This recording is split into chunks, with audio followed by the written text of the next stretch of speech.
So we'll have a newsletter going, also social media updates, things like, this past snowstorm and our response. Of course, we want to be able to get your information. Put your coat on there. Because people keep moving out here. Sorry, she's saying. You want to bring her up closer so maybe Yeah, she that's can. That's a good idea. Or I'll switch. Rosemary's in Yeah. here. Rosemary was Oh, my you're gonna first go assistant when I was in the prosecutor's office. Okay. I love Rosemary. All right, move a chair. I'll move here so you can hear better. All right, now in the back, can you hear me from here? Yes, loud and clear. I got a big mouth. So, all right, so we'll be doing the newsletter, so if you can please sign up for that. We appreciate it. And again, so we'll talk some initiatives, and then, like I said, I'd love to answer your questions. In no particular order, other than the fact that the snow is now melting, of course, thankfully. And we're seeing what was under the snow for the weeks when street cleaning wasn't going on. So in terms of Heights initiatives, getting our streets to be much cleaner is at the top of the list. I met with the mayor's staff this past week, and we're going to be announcing a spring cleanup initiative. We'll have volunteers. Our team will be out doing it. And of course, we're encouraging DPW to pick up their services as well, because we've all heard a lot about the city's budget issues. There wasn't a whole lot of oversight for a long time, and we don't want city services to lack in a neighborhood that didn't have the clean streets that we deserve in the first place. Okay, so we'll get on top of that, especially now that hopefully, knock on wood, winter is over. In terms of development, Ward C is unique in the sense that we have Journal Square, which is seeing a lot more development than we're going to see in the Heights. So my take on development is we'll see development in the core of Ward C, the core of Journal Square, that section of Ward C, and then in the Heights we'll maintain the development we have up here, which is Madison neighborhood. The way I've been handling development, which I think has been different, is the fact that I've been meeting with the developers and their attorneys first, before they go to the planning board, before they go to the redevelopment agency. Because once a developer is designated as the developer of a site, they have what's known as site control, the game is over. If their developer doesn't build affordable, they're not going to build affordable. If their developer doesn't use union labor, they're not going to do that. So we've been on top of the agendas at first, and the message went out before we took office in January that you meet with our office first, then you go to the local community association, so it'll be you for anything in this neighborhood here, obviously, and then you submit the planning. Instead of the back and forth of, okay, well, we don't like this as a community, go fix it, you get very small changes and very small improvements at that point. We're going to do everything up front. And it'll streamline the process, and you'll have greater input in the beginning, too. All right, obviously with snow, I think we did better in our second storm than the first. I think everyone from the mayor's office down to the council would admit that the city was not prepared for the first snowstorm. The information we received from the prior administration about preparedness was not accurate. But we picked up the game the second time, which was better. What I would like to see going forward, though, is not just clearing the emergency routes. First, which the city has to do, is working with the county and state to make sure 139 gets cleared at the sidewalks and the intersections in addition to the roadway. And then we clear in front of houses of worship, the bike lanes and schools, which was not done.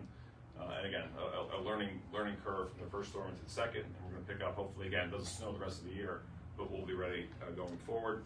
For whatever reason, the city did not have proper salt for the first storm. That was fixed for the second storm. And again, they'll be prepared going forward. The city's hiring a new DPW director. And I know they're interviewing people with snow removal and more winter experience to be prepared. All right, any questions about any of that before I get to Christ Hospital? Anything city services related? Think, people, think. I thought there was a question. It was Arjun taking a picture of us. Yes, now is your chance. Yeah. I'm not going anywhere, so if anything comes up, feel free to ask. All right, so Christ. One real quick. Did you say something specifically about trash? Is the plan still to try to get a new contract? Oh, good question. So the full administration put the trash removal services under the Municipal Utilities Authority, or MUA. It was a interesting way to get around budgeting and also giving households extra taxes. So the MUA will give you a water tax and a garbage tax on top of it, instead of the city doing that. It was one of many budget tricks that the prior administration did that we're all dealing with now, is why we have a budget deficit. So MUA votes on the contract. Regional Industries was the only bidder for that contract, and they will be awarded that contract by MUA. It's a 5-year contract. It's incredibly expensive, but the city's not yet in a position financially to take garbage collection in-house, which would be the long-term cheaper option. We also get to employ local residents and have a more direct control of when there are issues with accountability of the garbage company. Yeah. So if garbage pickup does not occur the day it's supposed to, you can call me and I'll give everyone my number at the end, because we don't have business cards yet, but my number at the end. They also have a compliance representative. The garbage company has a compliance representative who works at DPW. And so if you were to call in for a missed pickup at night, they contact Regional Industries and they go pick up around the day. Regional is responsible for all the garbage cans throughout the city. I'm told by their CEO that they're here 7 days a week and are relatively issue-free in their mind. So if you don't report it, the city won't know that to make sure that we hold them accountable. So The response was pretty good on that SETI Connect app. Also, you posted on there, and they're back. They come by on the same night. Yeah. They miss the trash. Yeah. So again, I went through the numbers. I mean, what we see on social media is maybe not reflective of what actually happens. So I don't want to pass judgment, but I know for many years that we've had the community's had issues with Regional, but they're going to be our garbage collector for at least the next 5 years. Can Yes. you get more garbage cans in this neighborhood? Because there are very few on Yeah. the blocks. So the gentleman to your left, Lupon, raise your hand. Or Arjumana's over there further to your left. Just write down where you want them and we'll put a request in sanitation. All right. I have a question. Yes. You know, downtown only does street cleaning twice a week instead of 4 times a week. And Ward C, I was at Jake's meeting yesterday, and they were talking about what do people think about instead of doing it 4 times a week, doing street sweeping twice a week, so you'd only have to move your car 2 times. And then they would try to do, hire people to do some spot cleaning, he was talking about. Maybe there's a possibility of that, but what do people think about going from 4 times a week to twice a week, having to move the car for alternate side of the street parking? Is that a possibility? What do you think? Yeah, so this was proposed a few years ago, and I was initially opposed to it because why, our streets are so much dirtier than other parts of the city.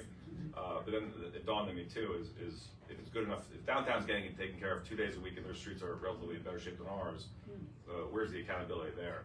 So the mayor's office is gonna be adding 10 inspector positions. And it's not that we don't have city resources, just for me diving in the first 45 days or so into not only our budget, but which department does what.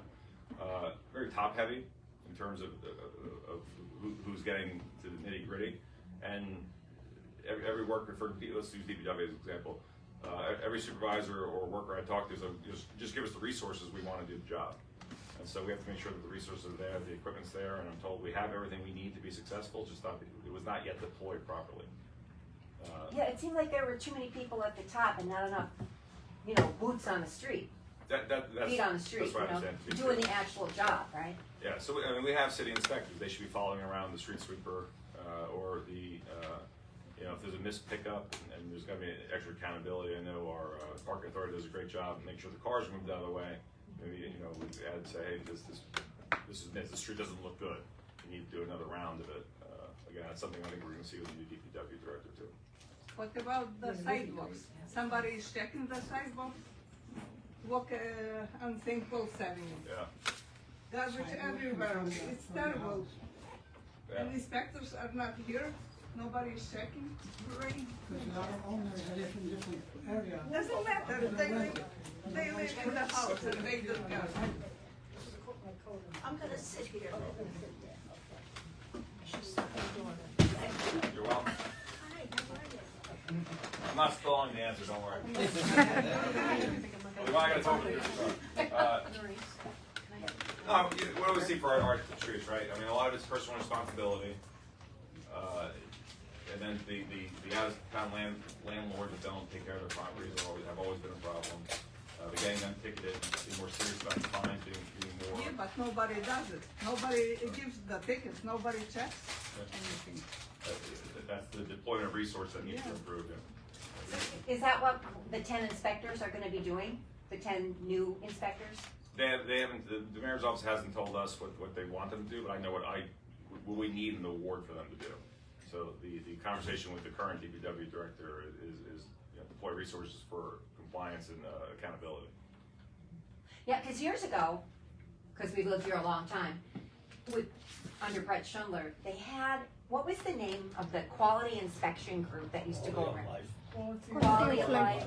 And they had a little group, right? They call it neighborhood something, something. And they had like little scooters, and they would go around and they would, check on things and write tickets up for all kinds of issues. I have one about that lot, we've talked about it before, where Pompilio's house used to be, I think it's 81 Palisade. We can walk past tonight and take a look at it, but again, there are truck tires, which is a clear violation, there's all kinds of garbage all over that building site, and there's no active permit for that site, so there shouldn't be anything on that site at all. Just make a note and we'll call it. Yeah. And they've been fined, haven't they? They have been, yes. I think they've been fined. Yeah. Norris, did So I was gonna Well, it's not big say, enough. so I And it's probably a lot of the out-of-town landlords that are not here, even snow shovel, even their tenants are not shoveling. So the snow fines were not high enough, and this isn't the penal, so we, Then we gotta clean up and build it. like to score a so I think we need bigger fines for violations, and this isn't to penalize local homeowners, No, but I'd say local homes are in the homes, gonna clean up the place. Exactly, yeah, The out-of-towns, they're getting their rent, they don't yeah, shit about the property, yeah. So in the first, again, in the first month and a half so far, if we send an email and someone says, well, don't tell us, tell person A, Yeah. email person A, like, well, no, you gotta go back to person C. Right. Get the runaround. Yeah, there's a culture change that's needed in the city, so. We're being patient, giving the new administration time to get, wrap around it, and then we'll see, but we do need bigger fines. Yeah. And so the inspectors, that they should go around and be ticketing and be pretty serious about doing so, and let, send a message that we need cleaner streets here. Yeah, I mean, downtown didn't always look spotless, right? It was a time 25 years ago when it was different. Yeah, exactly, yeah, exactly. So it changed quite a bit, right? So it's that, going for personal responsibility, city enforcement, we need more garbage cans, and then we need the garbage company to come and actually pick up the cans. So it's a multi-level process. But. That's on the side of the front yard, like backyard. The owner doesn't know they have a backyard. They collect the rent, but the backyard is nobody. The grow is 5 feet tall. I have to call the city. I saw the attendance. Notify them. Yeah. So there are several lots, a couple blocks away that are prime for development, right? That someone owns it, wants to develop that land. So the first conversation I had with them, I was like, well, you didn't shovel your property, so what kind of land, what kind of developer can you be? What kind of care are you gonna show for your neighbor if you don't take care of shoveling? So, but these are all things that the planning department don't think of, but we do.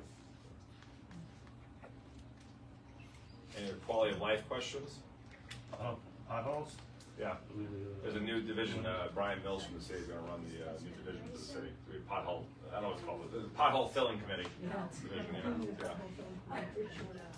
I have a couple noise complaints, motorcycles, car radios, people driving up and down cruising 139 and on the avenues with really loud car radios.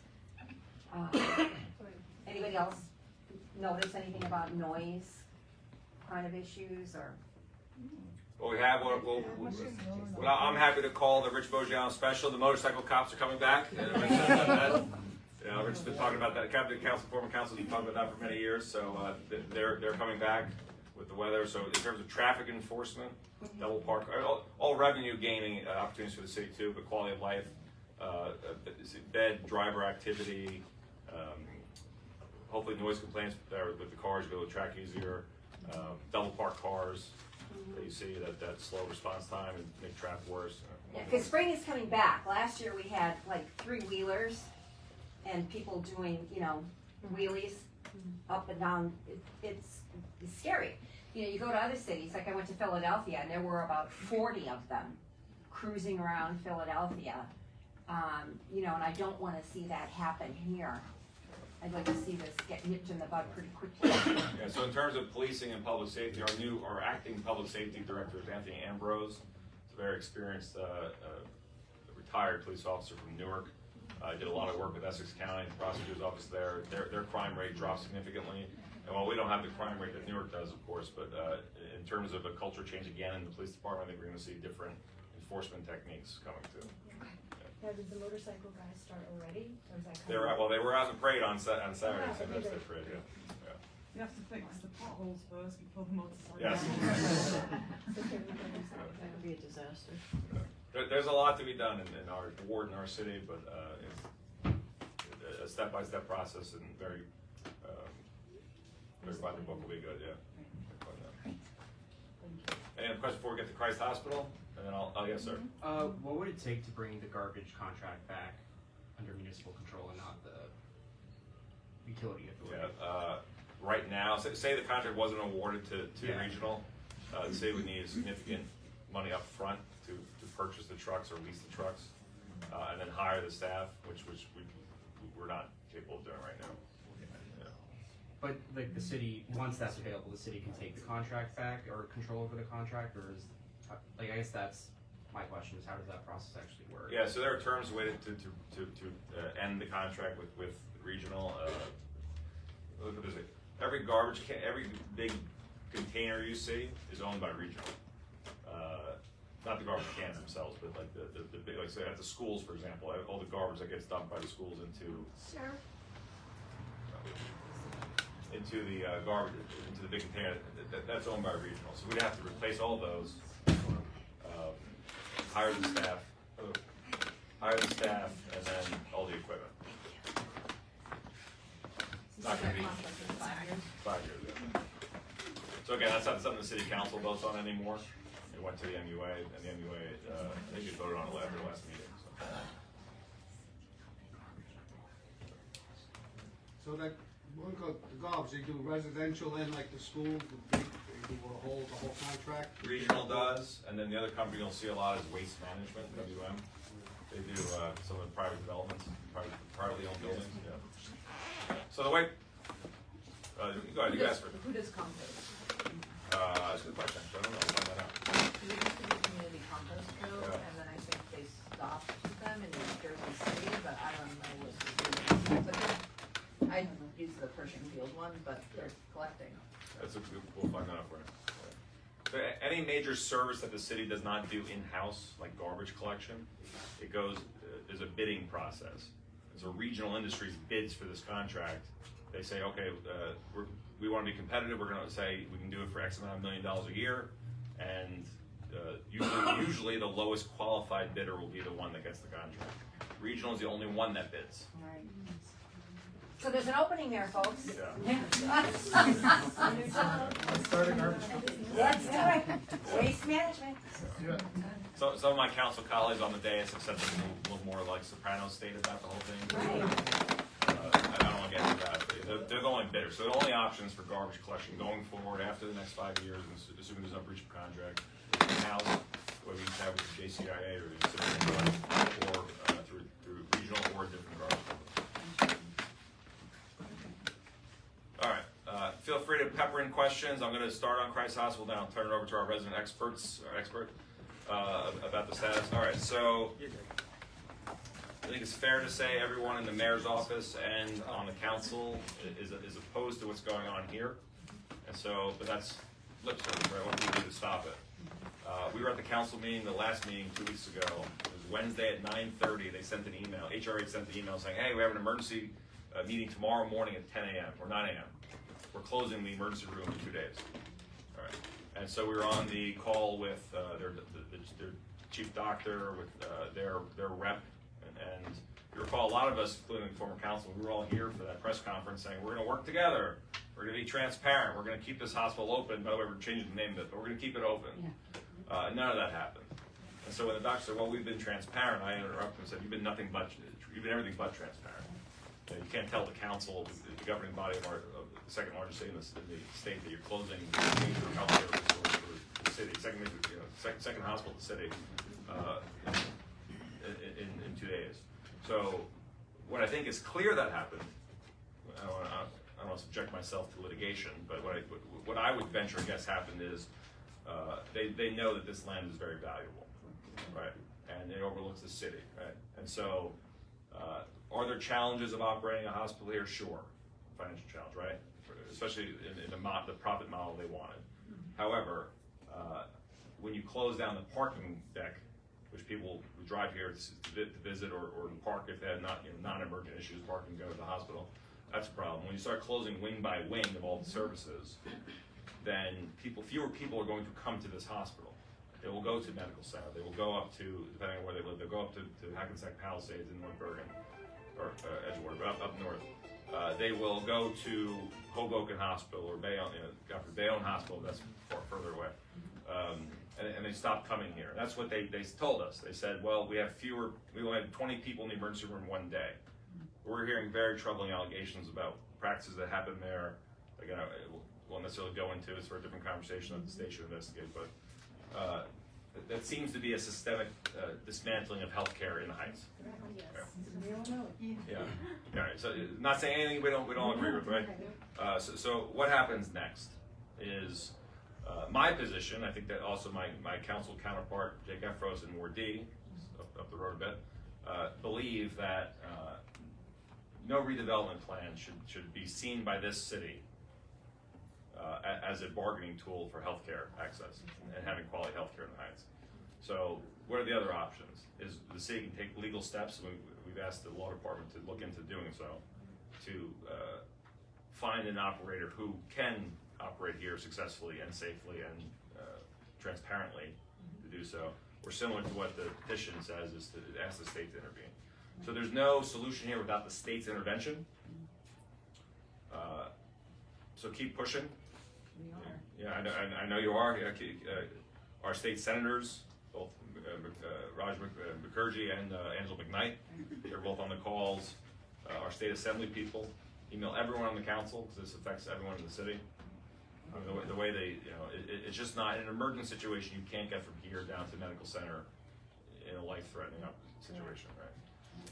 So, you have my support for anything that keeps quality healthcare here, preferably not with HRH, but I know the conversations are ongoing there. Any questions about that? Is there anything like the city can pass, say you can't use that land, 'cause we know they wanna develop it, but you can't develop it unless it's a medical facility? So, yeah, so the last council voted to pass ordinance with the zoning. So you can, it's medically zoned, right? And you can have a certain height there as well. They challenged that in court. HRH challenged that in court and lost the first round. Yeah. It's Are they gonna appeal? I think they are. No, they already lost in Bayonne. They tried, Avery Eisenreich did that in Bayonne, because he owns Bayonne Hospital too. He owns the land under Bayonne Hospital.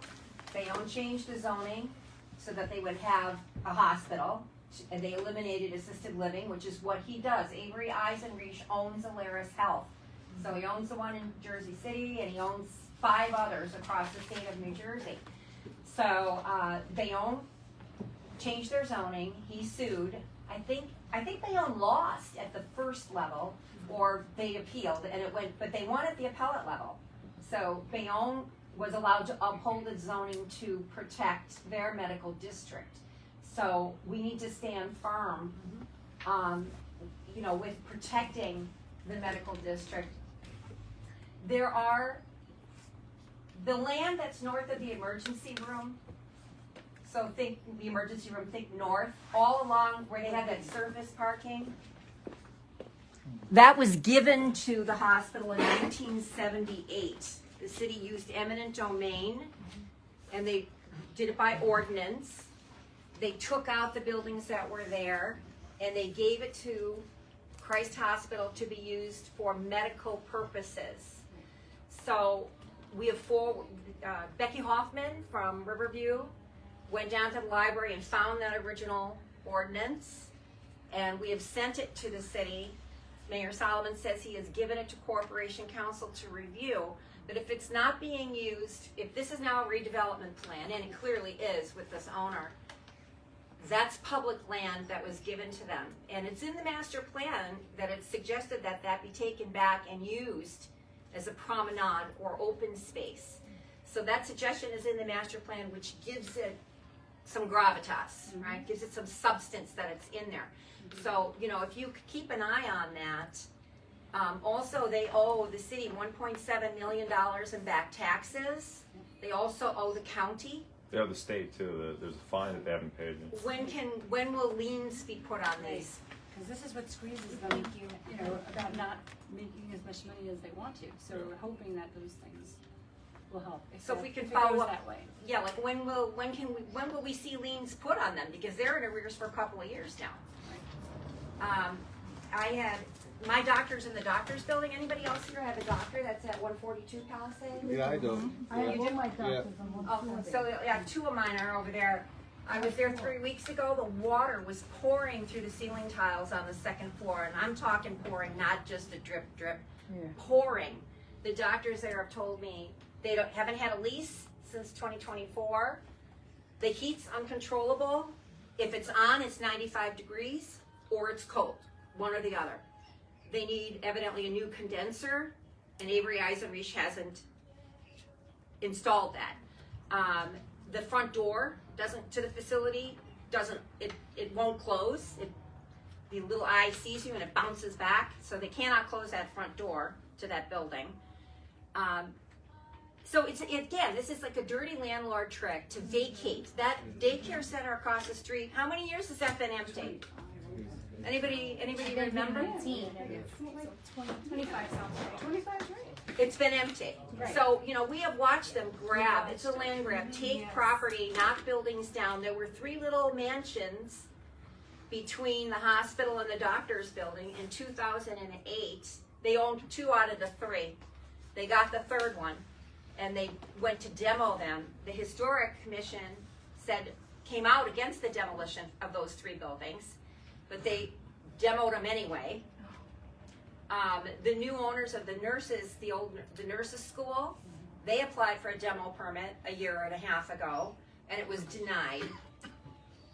Now the Historic Commission has more authority, so once they deny your permit, I think it's pretty much you can't demo anymore. But they bought everything up and did nothing with it. What was really telling in the letter we received late night at the council meeting before the meeting was the last paragraph is a 2-page letter. Last paragraph, single space. Last paragraph said, "Well, if we have a redevelopment plan, perhaps we'll be able to operate the hospital here." So it's clearly a shakedown for density, right? So none of us are in favor of that without them operating the hospital first. And a good faith sign would have been keeping the ER open, right? That, hey, we want to be here, and it's clear that they do not. We had a conversation today with the union, with the nurses union, and other people were on that call as well. And we're trying to find a receiver.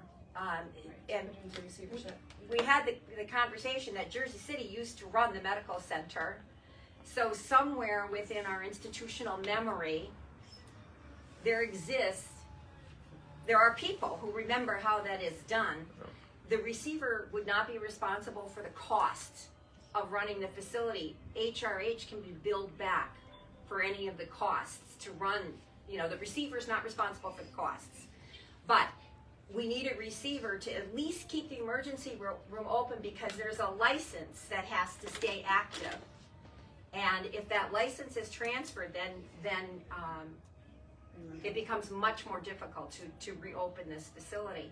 So, I don't know if the new who's the new head of the health department? The acting director is the former deputy. That's who we need. Ivory, We're yeah. waiting for his answer. And also there is It might be Cheryl's answer. there was a Somebody's name answer. given us today. She's on the transition team, Heather Howard. Do you mean the governor's transition team or the city's transition team? I don't know if she's on. She was with the Corzine Information. Oh, I'm not sure. Let me It- see. the- Blah, blah, blah, blah, blah. She might be. I don't know if she's on the She's on on the Solomon's local one. transition team. Is it who they were talking about? She's on the governor's transition team. Governor Or said- Solomon's transition team, right? So our former, let's start locally, our former director of Health and Human Services was Stacy Flanagan. She's no longer employed by the city. Right. Her deputy is now the acting deputy. It's something obviously the administration's taking, I'll say another 3 to 6 months to start naming key people. But yeah, I'm happy to get a meeting there, have a conversation. Candidly speaking, these are apples and oranges, but we toured the animal shelter last week. Right. They're doing a great job. The city's not in a position to put resources in, even into 2 trailers. We're certainly not in a position to be a receiver for the hospital. Right, no, no. You wouldn't Yeah, have to I put understand resources, evidently, Yeah. according to the union, the receiver is not responsible, that they, Yeah, but HRA is supposed to pay the bills, right? Yep, Yeah, but HRA they- should be yeah. They don't pay their responsible. bills. Yeah, but they don't pay their bills now. But they don't so- pay their bills. I'm just trying to be, I would love that option, but the city's not in a position to do anything with, Well, to she run even the hospital. suggested that if we had an emergency room doctor, you know, someone who had experience running an emergency room, that doctor could become the receiver. So, so if anybody knows any doctors, ER doctors who might consider this, please refer them to, you know, to the neighborhood association or to Tom. But, you know, we have to find someone who's willing to step in and be the receiver. I mean, I'm happy to see, to advocate for any issue that keeps it open. Yeah. But time is of the essence, right? Because Yeah. Saturday is it's closed. Yeah. Yeah, whether it's, you know, So- a Yeah, so temporary what's the receiver. plan? We need an Yeah. answer from the state Yeah. at this point, and we're waiting on that, and no one's saying anything. Barnabas hasn't shown an interest. They did, they asked Barnabas about taking, buying the property, they said no. When was this? Recently? I don't know the timeline, but they, apparently Barnabas went in and said it's in such terrible condition that they didn't want to purchase it. Recently? I don't know the timeline. You don't know the timeline, okay, okay. Well, anyway, what we came to at that meeting, that number one, we need an injunction to keep the ER open. I don't know if the city can bring that injunction. Ask the law department, yeah. Yeah, so we need an injunction, we need a receiver, and we need an investigation on what happened with CarePoint from 2012. Because there are Yeah, things separate papers, that are, you know,